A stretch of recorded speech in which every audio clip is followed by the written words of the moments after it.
দেখবেন ভালো মানুষ, নেককার মানুষ দোয়া করে কিছু চাইলে দোয়া কবুল হয় না। আবার অনেক সময় দেখা যায় কোনো খারাপ মানুষ, পাপী মানুষ দোয়া করলে কবুল হয়ে যায়, চাইলেই পাওয়া যায়।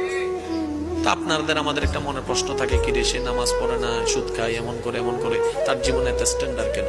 আর একজন নামাজ পড়ে তার জোতাটা চলে গেছে, আছে না এরকম?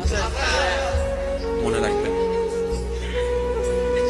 যাদের ডাক আল্লাহর কাছে পছন্দ নয়, তারা কিছু চাইলে আল্লাহর সাথে সাথে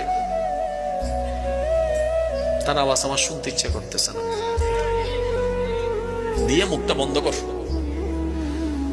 যার ডাকাটা রবের কাছে ভালো লেগে যায়,